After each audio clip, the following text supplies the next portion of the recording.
안녕하세요. 제가 다시 돌아왔습니다. 이번 영상에서는 제가 네덜란드 교육 체계에 대해 말씀을 드릴 거예요. 사실 이 영상은 제가 시간이 있을 때 찍고 싶었는데 먼저 찍는 이유는 여러분들이 네덜란드의 학교를 지원하거나 이 체계를 미리 알고 계시면은 이 시스템을 이해하는 데 훨씬 더 도움이 될 거고, 그리고 약간 기본 지식 같은 거죠. 그래서 이게 있으면 도움이 될 것 같아가지고 영상을 만들게 되었어요. 일단 네덜란드 같은 경우는 한국과 비슷해요.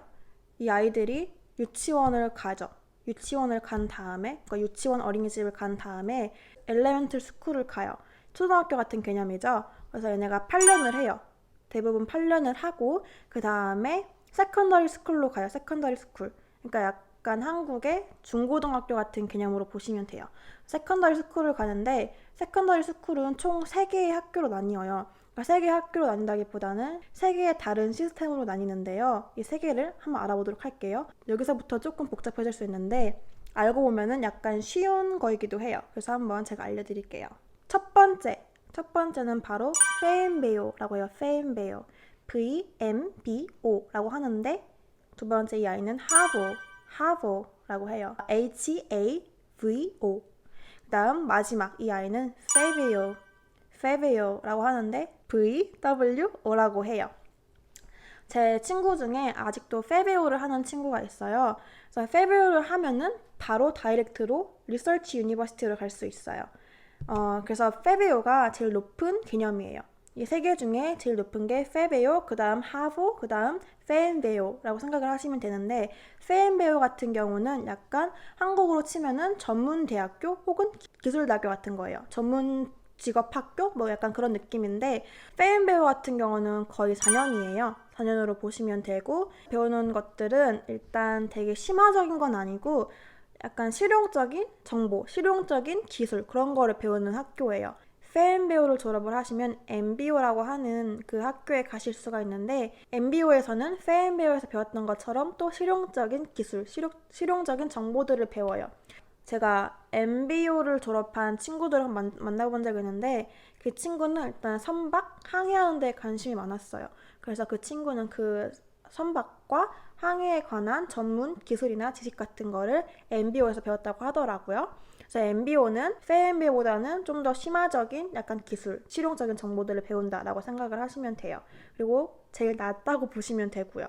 이 교육이 나머지 것들에 비교하여서 낫다는 것 뿐이지 그 사람 자체가 낫다는 건 아니니까 FMBO를 졸업했거나 MBO를 졸업한 사람들을 너무 이렇게 얕잡아보거나 무시하진 않아주셨으면 좋겠어요. 자, 그 다음 하보인데요. 하보 같은 경우는 5년이에요. 페인베오 같은 경우는 4년이었지만 하보는 5년이고요. 페인베오에서는 약간 실용적인 지식을 배운다고 치면은 하보에서는 좀 더 약간 전문적이고 약간 뭐라 해야 되지?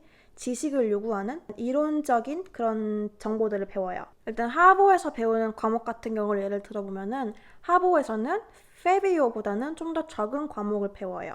페비오는 이따가 설명을 해드릴 건데, 예를 들어 페비오에서 10과목을 배운다 치면은 하버에서는 5과목을 배우든지 7과목을 배우든지 그렇겠죠. 그래서 하버를 졸업을 하면은 지금 제가 있는 실무중심 대학교에 오실 수 있는 거예요.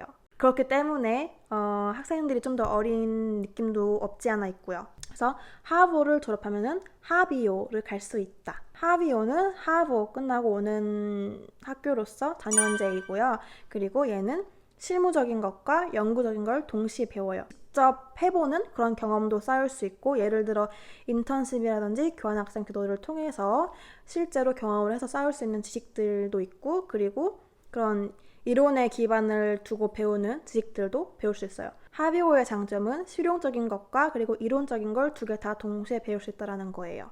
4년이고요. 이제 한번 페베오로 넘어가 볼까요? 페베오 같은 경우는 6년이에요. 그러니까 4년, 5년, 6년 이 순으로 늘어나는 거죠. 그래서 페베오는 6년이고요. 페베오에서는요, 실용적인 지식보다는 좀 더 이론적인 지식을 많이 배우는데, 그냥 이렇게 생각하시면 돼요. 페베오 같은 경우는 대학을 준비하기 위해 배우는 과정이라고 생각을 하시면 돼요. 워낙 대학 과정 자체가 좀 되게 높잖아요. 그래서 이런 거에 대비하기 위해 미리 어렵게 배우고 좀 더 심화적으로 배우는 학교라고 생각을 하시면 돼요. 페베오 같은 경우는 하버보다는 좀 더 많은 과목을 다루고 있고요. 그리고 총 크게 2가지로 나뉘는데, 어떻게 나뉘냐? 바로 김나지움과 아테네움으로 나뉘는데, 김나지움 같은 경우에는 그릭, 그러니까 그리스어 혹은 라틴어를 배워요. 근데 아테네움 같은 경우는 그리스어랑 그리고 라틴어를 배울 수 있는 기회가 없다고 보시면 돼요. 김나지움과 아테네움 똑같은데 그냥 그 그리스어나 라틴어가 있냐 없느냐의 차이로 보시면 될 것 같아요. 제가 알고 있는 대부분 친구들, 그러니까 연구중심 대학을 간 친구들을 보면은 대부분 김나지움을 졸업을 했더라고요. 자, 페베오를 졸업을 하고 갈 수 있는 곳이 보라고 했잖아요. 리서치 유니버시티. 리서치 유니버시티로 가시면 뭘 배우냐? 또 그냥 이론을 배우는 거예요. 이론을 배우는데 얘는 3년제고요. 이렇게 보시면 돼요. 페베오를 졸업을 하고 유니버시티에 가서 또 유니버시티를 졸업을 했어요. 근데 얘네가 만약에 마스터를 하고 싶다고 치면은 바로 마스터를 가는데 1년이에요. 마스터 같은 경우는 1년이고요. 저 같은 경우 제가 지금 만약에 헤이그 대학교에서 4년을 다 이수를 하고 마스터를 하고 싶은 경우에는 저는 마스터를 하기 전에 프리마스터라고 해서 마스터 하기 그 이전 과정을 거치고 나서 마스터로 갈 수 있어요. 그래서 총 마스터를 하기까지 2년이란 시간이 걸리는 거죠. 이해가 되셨나요? 그러니까 대부분 하비오를 졸업한 사람들은 마스터를 하려면 그 이전에 프리마스터를 해야 하고 페베오를 졸업을 하고 바로 연구중심 대학교로 가는 사람들은 프리마스터 없이 바로 마스터를 할 수 있어요. 마스터는 대부분 1년이고 프리마스터까지 포함했을 경우 2년이에요. 자, 이제 네덜란드 교육 체계가 좀 이해되셨나요? 알고 보니 별거 없죠? 전 처음에 이걸 배웠을 때 정말 복잡하고 막 이해가 안 됐어요. 아, 도대체 하보는 뭐고 하비오는 뭐고 엠비오는 뭐고 페엠비오는 뭐야? 약간 이런 생각을 했었는데 지금은 제가 직접 일단 네덜란드 교육을 받고 있고 그리고 좀 더 많이 이렇게 막 들여다본 결과 지금은 되게 확실하게 그 개념이 잡혀 있거든요. 여러분들한테는 지금 약간 이게 약간 외계어처럼 들릴 수도 있고 복잡할 수도 있는데 여러분들이 좀 더 관심을 갖고 혹은 네덜란드 직접 오셔서 교육을 경험을 해보신다면 좀 더 이해가 수월하게 될 거예요. 네, 그래서 오늘 제가 네덜란드 교육 체계에 말씀드릴 부분 여기까지고요. 그러면은 다음 영상에서 뵐게요. 안녕!